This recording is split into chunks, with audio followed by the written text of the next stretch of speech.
Alô, boa noite, irmãos da Igreja Batista Maranata, você que nos visita também acompanhando as nossas palavras pastorais, lives, saudação a todos vocês. Nós vamos dar início a mais uma palavra pastoral, agora às 7h30, hoje é dia 10 de agosto de 2020, como nós temos feito na segunda-feira, nós vamos revisar os pontos principais do sermão. E é isso aí, o pessoal chegando. E nós vamos fazer uma revisão dos pontos principais do sermão de ontem. Aliás, eu espero que tenha sido edificante, espero que esteja sendo uma série edificante para nos desafiar. Pessoal, vamos fazer o seguinte, como a gente tem feito nas outras palavras pastorais, nós vamos orar pedindo a Deus direcionamento, conforme nós nos aproximamos mais uma vez da palavra de Deus, para saber qual é a vontade dele para a nossa vida hoje, tá bom? Vamos que vamos, vamos orar. Senhor nosso Deus e Pai, nós chegamos diante de Ti gratos porque o Senhor tem acompanhado a nossa igreja ao longo de uma longa história. É o Senhor quem tem guiado cada passo, ó Deus, tomado, cada decisão tomada. E aprove ao Senhor mais uma vez de nos encontrarmos aqui em 1 Timóteo e refletirmos a Sua vontade para a nossa vida. Eu peço a Deus que seja um tempo abençoador, conforme nós destrinchamos, reforçamos pontos, ó Deus, da Tua vontade para o serviço cristão, liderado por diáconos dentro da igreja. Nós Te louvamos pelos diáconos, nós Te louvamos, ó Deus, pelos homens e mulheres no nosso meio, para servir incansavelmente na obra do Senhor. Em nome de Jesus, amém. Então vamos lá, irmãos, a gente viu e abordou 1 Timóteo capítulo 3, versículos 8 a 13 no domingo. Nós estamos vindo nessa sequência, justamente expondo passagens da carta escrita por Paulo a Timóteo, 1 Timóteo, e estamos construindo uma visão do que significa, como nós nos comportamos, como nós nos organizamos como igreja. Então já vi sua resposta, Walter, obrigado, tá bom? Vamos fazer isso logo depois da live. E o texto que nós abordamos no domingo ontem, 1 Timóteo capítulo 3, versículos 8 a 13, falava justamente das qualificações de diáconos. Assim como nós fizemos na passagem anterior, 1 Timóteo capítulo 3, versículos 1 a 7, o primeiro ponto do sermão, ele pega uma passagem emprestada em Atos. Para a qualificação dos pastores, nós fomos em Atos capítulo 20 para entendermos o trabalho pastoral, e para os diáconos nós fomos para Atos capítulo 6, para entendermos as responsabilidades dos diáconos. Foi isso que nós fizemos na passagem de ontem. E Jesus Cristo então separou diáconos para servirem à igreja, e nós abordamos 3 pontos principais do trabalho diaconal, que é suprir a necessidade de acordo com a palavra. Vimos em Atos capítulo 6 que o trabalho diaconal surge de necessidades específicas. Havia uma discussão, havia um princípio de divisão da igreja em cima da atenção aos cuidados das viúvas, por parte dos hebreus e por parte dos gregos, os helenistas. Então surge a figura dos diáconos justamente para ser essa tropa de choque que irá resolver os conflitos, que irá ministrar necessidades específicas de cuidados, visando a união da igreja. Fizemos o ponto, inclusive, de que o estresse físico traz à tona a natureza do nosso coração. Então, pessoas que estão padecendo, é comum nós tropeçarmos numa série de coisas, descontentamento que ferve no coração, e aí entra o trabalho diácono importantíssimo para manter a união da igreja. Então, é suprir as necessidades de acordo com a palavra. Segunda responsabilidade dos diáconos é apoiar o ministério da palavra. Conforme eles assumem essas responsabilidades, eles aliviam por parte daqueles que ministram a palavra e se dedicam à oração o seu tempo. E aí nós vimos e fizemos o ponto de que como a igreja, principalmente aquela igreja viva, a igreja primitiva de Atos capítulo 2, tem como características o ministério da palavra, uma comunhão intensa, suprir necessidades uns dos outros. Nós vimos que como isso faz parte dessa visão de igreja, o ser igreja e igreja primitiva, Deus separou pessoas dedicadas integralmente nisso, ok? E aí unificar o corpo ao redor da palavra, nós vimos a importância do trabalho diaconal, de unificar a igreja. É óbvio, né, que os diáconos não têm o poder de unir a igreja, mas eles têm a responsabilidade de preservar a união da igreja. Aliás, essa é uma responsabilidade de cada um de nós, de preservar a união da igreja, de acordo com Efésios capítulo 4, versículos 1 a 6, ok? É nossa responsabilidade preservar a união da igreja. Nós não criamos a união da igreja, o evangelho faz isso, mas nós preservamos a união da igreja. Ok, excelente. Esse era o ponto 1, então, em que nós abordamos o papel do diácono. E a partir do ponto 2, na verdade, no ponto 2, nós vimos que o serviço cristão é feito com integridade de caráter e foco na missão. Cada uma das responsabilidades, das características de caráter, né, dos diáconos tem a ver com a integridade de caráter e foco na missão. Versículo 8, os diáconos precisam ser respeitáveis, isso é repetido também para diaconisas. Nós fizemos o ponto que o versículo 11 não faz referência às esposas dos diáconos, mas a diaconisas em si, mulheres que estavam envolvidas no serviço diaconal. Abre parênteses, isso não deve nos assustar, porque nós já lidamos inclusive com a questão da liderança com autoridade e envolvida no ensino público é de caráter masculino, é dado aos homens, tá bom? Então o que nós estamos falando aqui são de mulheres que estão prestando serviço diaconal no convívio da igreja e a palavra de Deus está trazendo inclusive as recomendações de caráter para elas, tá bom? Então os diáconos devem ser respeitáveis, da mesma maneira as mulheres diaconisas. Isso é uma marca de caráter. Depois nós vimos que existem marcas relacionadas ao uso da língua, tá bom? Os homens de uma só palavra, as mulheres não maldizentes. Inclusive essa palavra maldizente é interessante como ela é no grego, né? É diabolos, né? Não preciso nem explicar para você com o que se parece, né? Diabolos. Ser alguém maldizente é deixar a sua língua literalmente a uso e ferramenta do inimigo. Tá bom? Então, os diáconos eles devem saber usar a língua. Pessoas de uma palavra só, pessoas não maldizentes. E aí a terceira marca relacionada a domínio próprio. Não inclinados a muito vinho, no versículo 8. Não cobiçosos de sorte da ganância. E temperantes e fiéis em tudo referente à diaconisa, né? Então ele usa alguns exemplos de cada uma dessas grandes marcas de caráter e eu acredito justamente para descrever o que é alguém respeitável. Alguém respeitável. Então tanto os diáconos quanto diaconisas.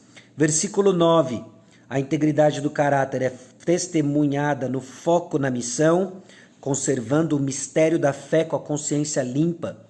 Então, o serviço diaconal fiel é a expressão do trabalho evangelístico. A expressão do trabalho evangelístico aqui que eu digo, não da pregação do evangelho, mas referente ao evangelho, à luz do evangelho, que é justamente alguém que está testemunhando o mistério da fé. Esse é um termo aí muito usado e comum do apóstolo Paulo para fazer referência ao evangelho.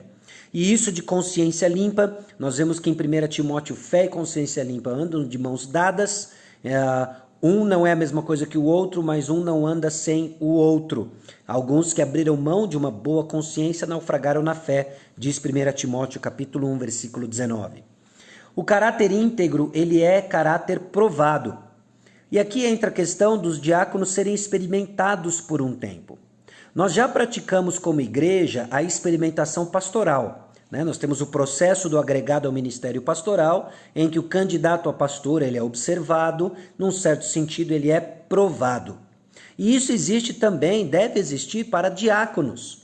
Se Deus assim permitir e quiser, ainda esse ano nós vamos ter eleição para diáconos e nós pretendemos também exercer esse período de experimentação. Tá bom? Isso vai ser bom para o diácono sendo experimentado, isso é bom para a igreja, nos ajuda aí a afinar, está todo mundo alicerçado, focado na mesma missão, certo? Esse caráter provado, uma vez que ele é provado e ele é aprovado, ele é recompensado. E as recompensas do diácono, ela é interessante, no versículo 13. Pois os que desempenharem bem o diaconato alcançam para si mesmos justa preeminência e muita intrepidez na fé em Cristo Jesus. Aliás, antes da gente vir aqui no versículo 13, hoje eu me dei conta que eu não mencionei tanto ontem no sermão, no versículo 12. O diácono seja marido de uma só mulher e governe bem seus filhos e a própria casa. E em parte a razão é porque esse versículo é quase uma repetição do que já foi dito sobre o pastor, né? Marido de uma só mulher, alguém que governe bem a sua própria casa, com exceção dos detalhes que ele dá aqui para filhos. Mas o ponto é a fidelidade do diácono, tá certo? A fidelidade do diácono e os efeitos disso no seu lar. É isso que é importante nós observarmos aqui no versículo 12. E aí no 13, quando fala da recompensa do diácono, são duas: justa preeminência e muita intrepidez na fé em Cristo Jesus. Justa preeminência, não é? Lógico, na lógica do reino. Então alguém que serve muito é alguém grande no reino de Deus. Né? Esse é alguém grande no reino de Deus, é alguém que serve muito. Então, o status diaconal, na verdade, não é a pompa do mundo, é simplesmente o estar suado de tanto servir, ok? Então, a recompensa para quem trabalha bastante é mais trabalho. E nesse lado do sol, antes de alcançarmos então a nossa eternidade, né, estarmos com o Senhor, isso é bênção, isso é bênção. Nós vamos descansar eternamente no sábado celestial com Jesus Cristo, tá bom? E aí, muita intrepidez na fé em Cristo Jesus, essa fé fortalecida. O serviço fiel fortalece a sua fé. Não é um ativismo, muito pelo contrário, é alguém que serve tanto e testemunha do agir de Deus. Às vezes nós equalizamos o conhecimento de Jesus com informação intelectual. E aí vem a palavra de Deus e nos explica de que esse conhecimento ele é prático. Tem coisas que não adianta só nós falarmos, nós precisamos experimentar, e o serviço cristão é o palco onde essas coisas acontecem. Você vai testemunhar do poder de Deus, lhe capacitando, lhe equipando, justamente no serviço fiel, serviço diaconal. Tá bom? Bom, implicações então. É impressionante como a palavra de Deus enfatiza mais caráter do que estruturas ministeriais. Às vezes eu vejo que, pessoalmente, meus irmãos, eu acabo me perdendo em estruturas ministeriais, organogramas e assim por diante, e não ênfase no caráter. Não que essas coisas não sejam importantes, a maneira como nós nos organizamos. É óbvio que conforme nós crescemos, nos tornamos uma organização mais complexa, essas coisas têm o seu lugar, mas nunca em detrimento de caráter. A palavra de Deus, quando começa a falar de qualificações daqueles que são seus líderes, coloca uma forte ênfase no caráter. É óbvio que ela menciona apto para ensinar, e depois ela menciona em 1 Timóteo capítulo 5, em referência aos pastores, aqueles que presidem bem, se afadigam no ensino, há uma certa performance esperada. Assim como o diaconato, né, no versículo 13, pois os que desempenharem bem o diaconato. Mas entenda esse bem como fidelidade, e não esse apego à performance externa, porque a palavra de Deus está colocando ênfase em caráter. Isso então muda de cabeça para baixo a nossa visão, por vezes influenciada pelo mundo, sobre excelência. Busque a excelência, mas lembre, excelência sem caráter não tem valor. Não tem valor, tá certo? Bom, então uma implicação importante para nós, né? Para sermos uma igreja então totalmente voltada à proclamação do evangelho e cuidado dos membros, nós precisamos das figuras pastorais, nós precisamos dos diáconos, tá bom? Exemplificando o caráter de Cristo, exemplificando o serviço cristão. Excelente. E precisamos considerar e enfatizar o trabalho diaconal em nosso meio, Igreja Batista Maranata. Para o guia do Agrupe, vocês vão receber em breve o guia do Agrupe. Tem 6 pontos de conversa, de pergunta para a discussão do sermão de ontem. O primeiro deles é o seguinte: separar um tempo para orar pelos nossos diáconos. Eu aprecio e agradeço, é frequente, eu percebo a nossa igreja tem crescido e tem sido ativa na oração pelos pastores. Louvado seja o Senhor por isso. Vamos incluir os diáconos nesse item de oração aí, a liderança da igreja, tá bom? Vamos orar pelos nossos diáconos. Alguns irmãos já estão orando pelos diáconos e nós precisamos enfatizar a oração pelos nossos diáconos. Vimos ontem a importância do trabalho que eles têm no nosso meio. Peça por sabedoria e discernimento no serviço que eles têm prestado, que Deus renove suas forças em situações difíceis. Sabedoria e discernimento, as decisões que constantemente eles são chamados a tomar para ajudar o próximo, para ajudar da melhor maneira o próximo, não necessariamente suprindo todos os desejos do próximo, mas aquilo que efetivamente ele precisa. Então é muito importante a gente estar orando para os diáconos nesse sentido aí. E também pelo processo de escolha de diáconos que está programado para esse ano. Eu não sei ao certo como que a pandemia vai impactar o processo de eleição de diáconos, escolha de diáconos, mas se assim Deus permitir, esse ano nós queremos fazer uma eleição de uma nova rodada aí de diáconos, se não esse ano, o quanto antes possível. Então ore por isso, vamos orar pela possibilidade de fazermos isso, seguindo aí obviamente as prescrições de caráter que nós lemos em 1 Timóteo 3 e algumas revisões do processo que nós vamos fazer ainda, se Deus quiser, no mês de setembro. Excelente. Pergunta 2. Por que a Bíblia enfatiza caráter acima de performance? Uma pergunta simples para você discutir com a grupo. Por que é mais importante caráter do que performance quando a gente lê na palavra de Deus? Tá bom? Para você conversar com o seu agrupe. 3. Compartilhe situações em que os diáconos exerceram seu papel fielmente, abençoando sua vida ou de algum irmão próximo e contribuindo para o crescimento da unidade da igreja. Algumas histórias, alguns testemunhos precisam ser contados, não para a glória de homens, não para a glória dos diáconos, mas para a glória de Deus. Porque diácono não foi invenção nossa, não foi uma brilhante ideia que nós tivemos por nós mesmos, como nós estamos lendo, é a ideia de Deus. Então, quando nós reconhecemos o trabalho sendo executado de forma fiel, glória a Deus. Glória. Ok? Quais são as necessidades específicas que os diáconos suprem para que a igreja siga com sua missão, visão?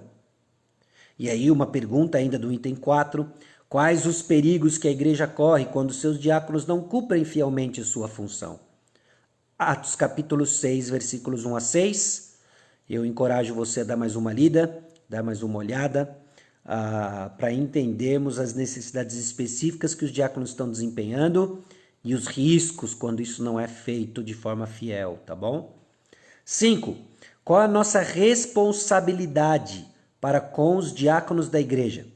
Como podemos suportá-los? Como podemos encorajá-los? Então eu espero que o seu agrupe, ao se reunir aí virtualmente, converse maneiras, talvez até no seu agrupe tenha algum diácono. Então, ore e pergunte como é que a gente pode encorajar você. São pessoas que por vezes estão nos bastidores se desdobrando para servir, tá bom? E nós queremos encorajá-los, é um serviço muito importante. Servir, sexta pergunta. Servir ao Senhor é recompensado com mais serviço e uma fé fortalecida. Descreva como essas duas recompensas podem abençoar a sua vida. Então vamos pensar nas recompensas, são reais que o Senhor nos deu e nós queremos crescer num serviço fiel, crescer na prática do serviço cristão e desfrutar das recompensas que Deus tem nos dado, de mais trabalho e uma fé fortalecida. Olha que bênção, né? Então, meus irmãos, meu irmão que serve e está exausto, nós vamos descansar. Nós vamos descansar eternamente com o Senhor. Amém? Mas até lá, força, ânimo e foco na missão dada pelo nosso Senhor e Salvador Jesus Cristo. Amém? Eu não sei se tem alguma consideração que você queira fazer antes de efetivamente entrarmos agora num período de oração. Assim que acabarmos a live aqui, nós vamos nos encontrar numa sala de oração virtual. O Walter vai gerar para nós o link e lá nós vamos orar pelos diáconos da igreja, o processo de diaconato esse ano e que Deus nos dê sabedoria e continue levantando homens e mulheres fiéis dispostos a servir nesse importante ministério da igreja. Alguma consideração antes da gente se despedir daqui e nos encontrarmos para orar? Dou-lhe uma, dou-lhe duas, dou-lhe três.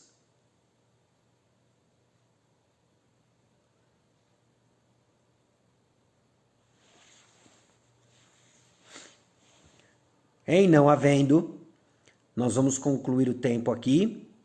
E aí, fique ligado nos grupos de WhatsApp, que o Walter vai gerar para nós o link para entrarmos na reunião de oração, tá bom? A saudação a todos os irmãos. Eu então não vou encerrar com uma oração aqui, porque nós vamos orar agora na sala do Google Meet e a gente se encontra lá, tá certo? A gente vai esperando, lembra-se do protocolo, né? Você vai entrando, já dá uma saudação rápida, desativa o seu microfone, aí depois de um tempo a gente vai orando, reveza um pouco e o Walter já colocou no grupo e aqui eu me despeço de vocês. Deus abençoe, um bom restante de semana. Até!